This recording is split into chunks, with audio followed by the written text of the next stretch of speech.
Ça, c'est la foi. Le problème de la foi, il y a trois entités dans la foi. Dans la foi, il y a la fidélité. Cette femme n'a regardé personne. Elle a fidélisé sa vie qu'à Jésus.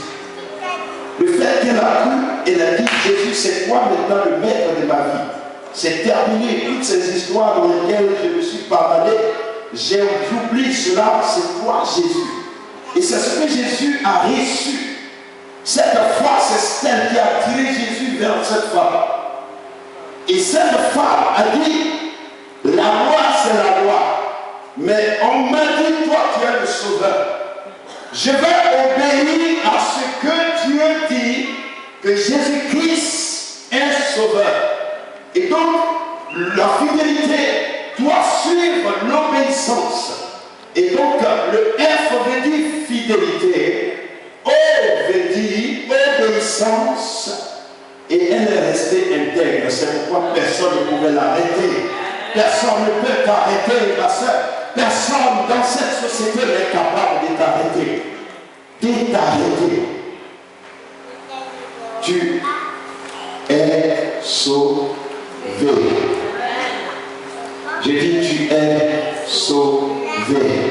C'est pas ce que la société dit de toi que tu es, mais c'est ce que la parole dit.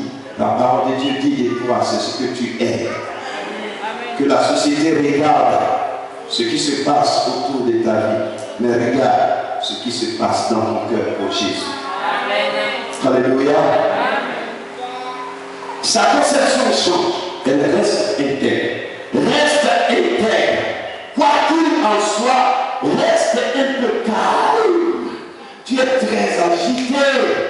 Tu n'es pas un roseau emporté par n'importe quel vent. Ta vie a été bâtie sur le roc Jésus-Christ de Nazareth. Et personne ne peut te déraciner. Il n'y a aucune force capable de te décoller. Tu es assis avec Jésus sur le trône de gloire. Le trône de gloire de ton cœur, Christ l'a saisi. Et personne ne peut transformer ton cœur. Nul ne peut ébranler ta vie. Car Jésus est ta lumière.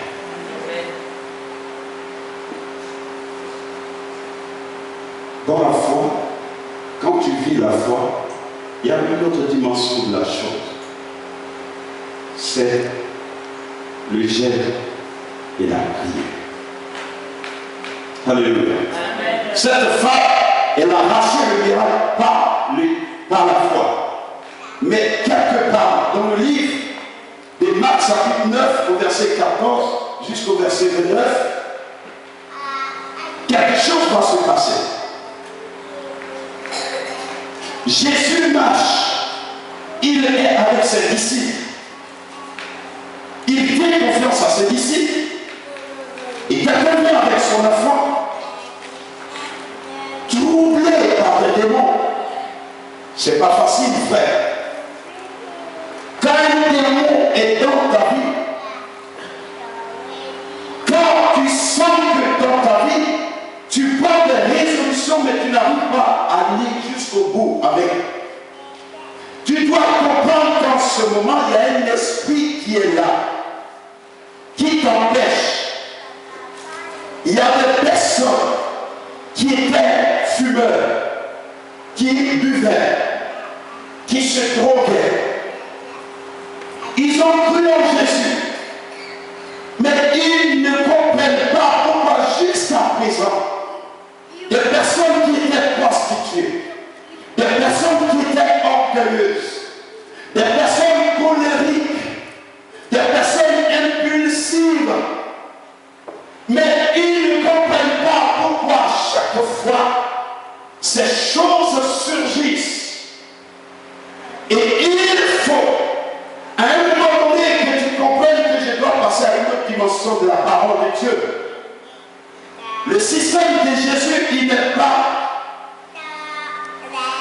que centralisé. Il est décentralisé. Mais pour atteindre le même objectif. Alors, les gens, l'on vient et dit, l'enfant, il est muet. Il faut faut que je parle avec mon enfant. Ta situation est muette. Personne ne sait. Tu tombes, tu te relèves. Tu as une résolution en toi de ne pas revenir sur les choses anciennes.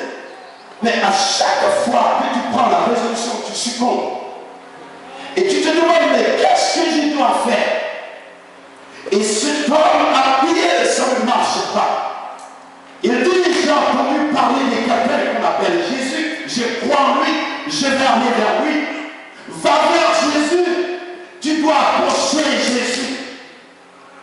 Tu dois approcher Jésus. Si tu es loin de Jésus, approche encore Jésus. Cet homme va avec son enfant. Jésus élève confiance à ses disciples et dit, priez pour l'enfant. Il s'occupe de d'autres choses. Et il faut au nom de Jésus. Serein et imperturbable, le démon il est assis. Il regarde comme ça les disciples de Jésus-Christ. Il le saura, qu'est-ce qu'ils sont en train de faire? Or, à chaque situation, il y a un secret.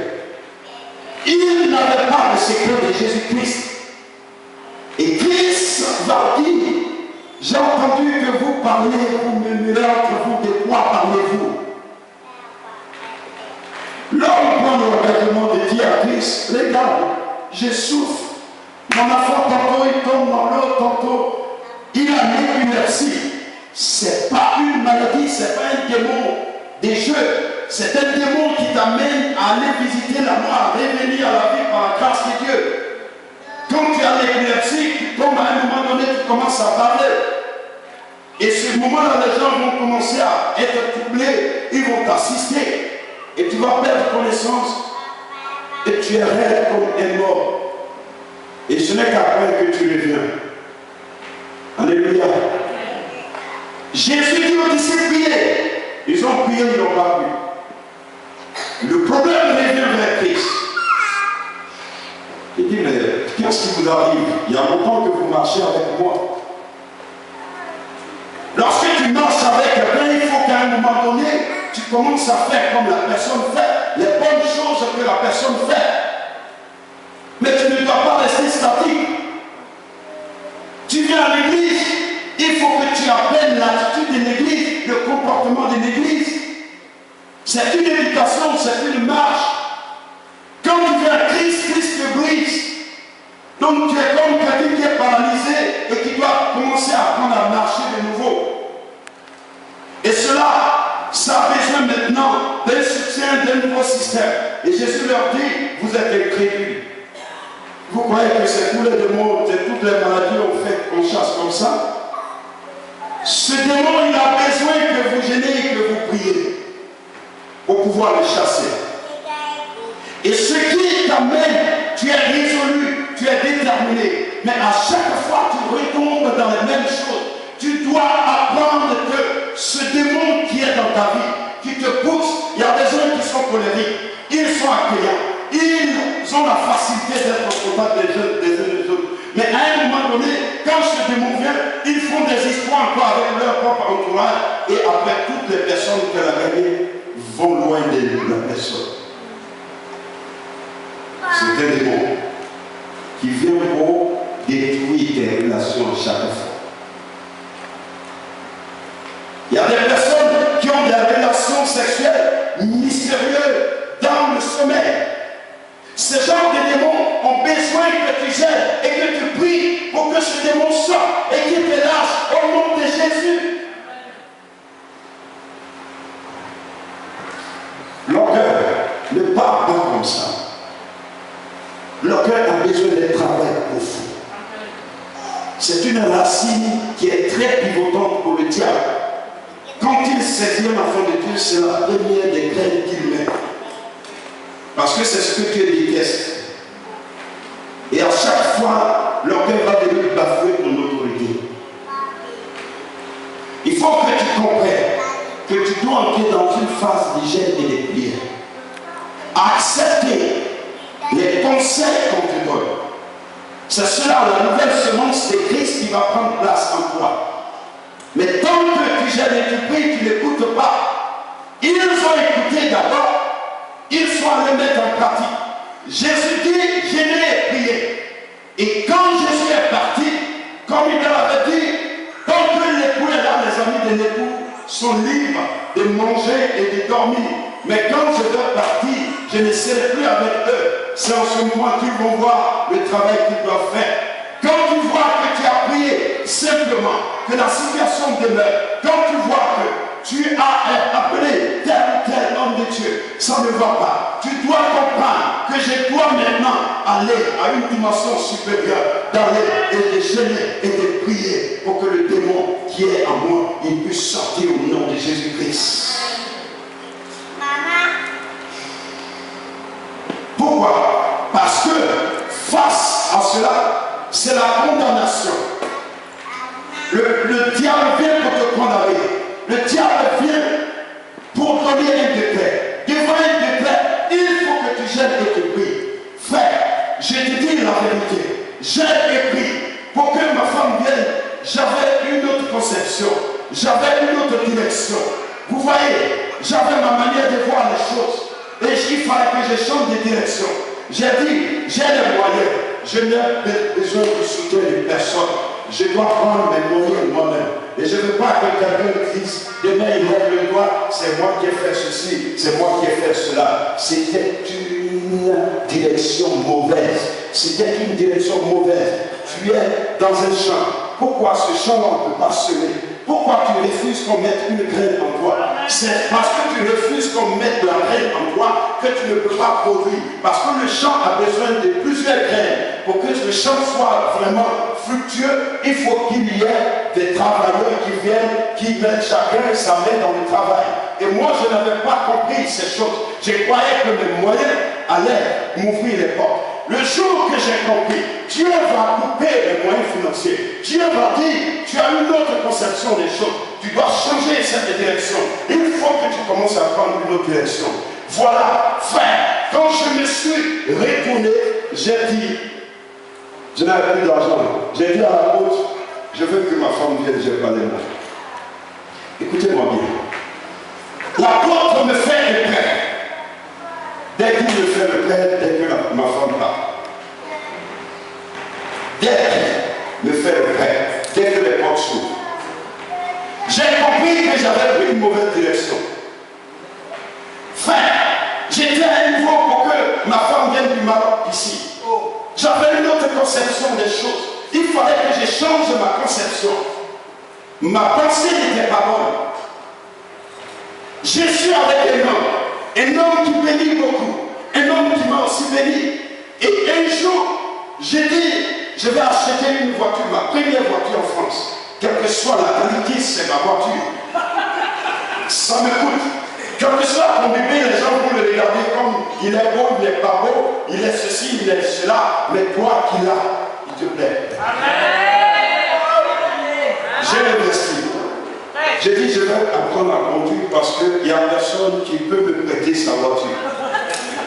Dès que j'achète la voiture, celui qui a plein de voitures, l'apôtre lui, le Seigneur me dit, c'est maintenant, ça c'est ta première graine de la France. Dans cette grande graine et celle dans cette terre. Hey, j'ai commencé à transpirer.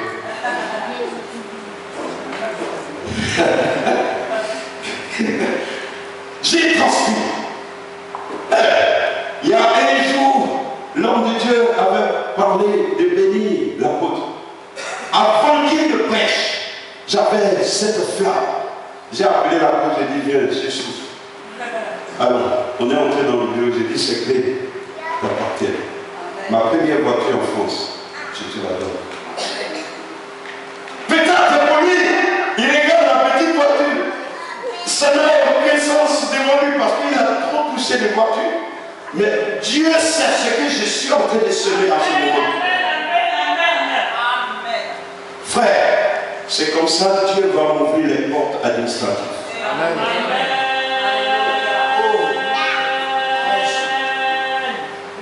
Changer des conceptions. La pensée que vous avez peut vous détruire comme elle peut vous construire. Alléluia. Avant même que les papiers ne sortent encore, mon petit frère m'appelle. Il dit, cette année, le Seigneur me disait quoi avant? Il dit, tant que ta femme n'est pas entrée, aucune situation ne sera décomptée. Mais le jour où ta femme va entrer en France, c'est ce jour-là que toutes les portes vont commencer à s'ouvrir. Mais il y avait encore d'autres codes que je ne savais pas. Ma femme, quand elle est là, mon petit frère qui est homme de Dieu, il m'appelle, celui qui me suit directement, il dit, ah, Dieu l'utilise. Moi, Dieu, il ne fait plus rien de grand avec moi. Ah oui. Il fait des miracles pas possibles avec mon petit frère. Il dit, je t'appelle parce que Jésus me dit que tu dois semer dans ma vie. Je ne t'ai jamais rien demandé. Mais ça, c'est sous la recommandation de l'Éternel. Si tu me bénis par 250 000 francs CFA, avant que l'année nouvelle commence, ta situation sera réglée. Frère, j'ai envoyé en décembre, en janvier, situation, tout est réglé.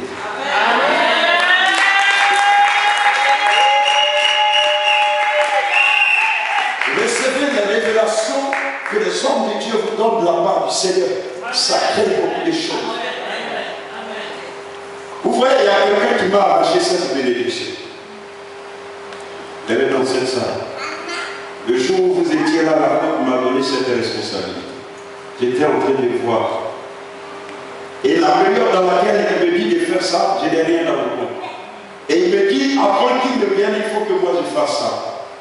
Avant qu'il ne vienne du Maroc. Et c'est une maman, personne ne lui a dit. Elle m'appelle et dit, moi, vous voyez, tant qu'on marchera sur ce tapis, la personne sera toujours en sécurité. Tant que ce tapis existe. C'est une maman qui l'a acheté.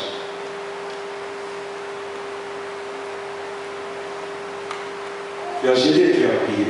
Mais apprends celui.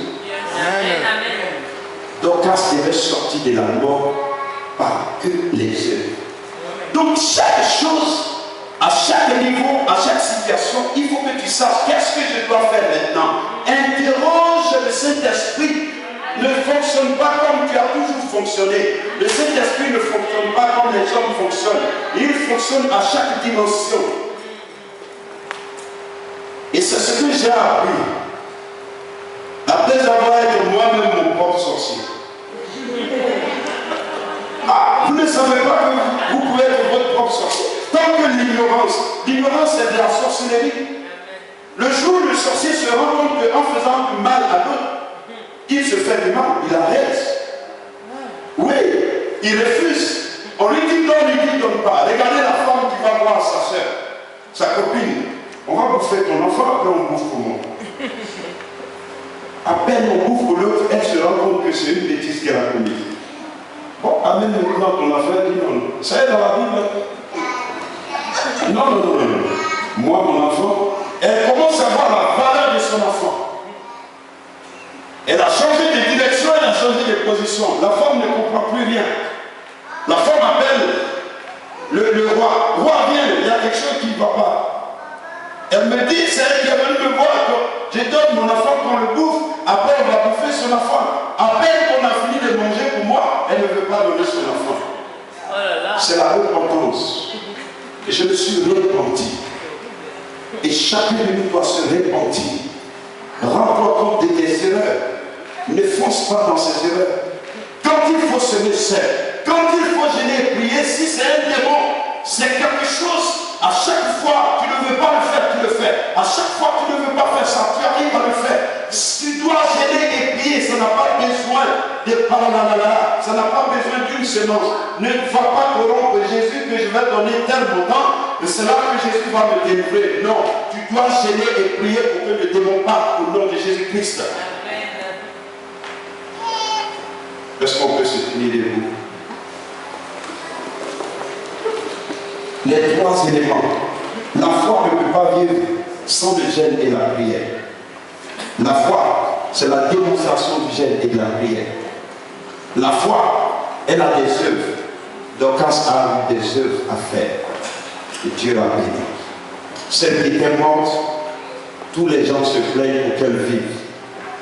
Dieu est troublé de voir tout un peuple qui est en train de revendiquer le droit des Dorcas. De la mort, elle passe à la vie. Et Jésus veut que tu vives. Et ce matin, tu dis, de la mort, tu passes aujourd'hui à la vie. Et la souffrance, la paix de Dieu t'accompagne. Au nom de Jésus-Christ. Est-ce qu'on peut acclamer Jésus?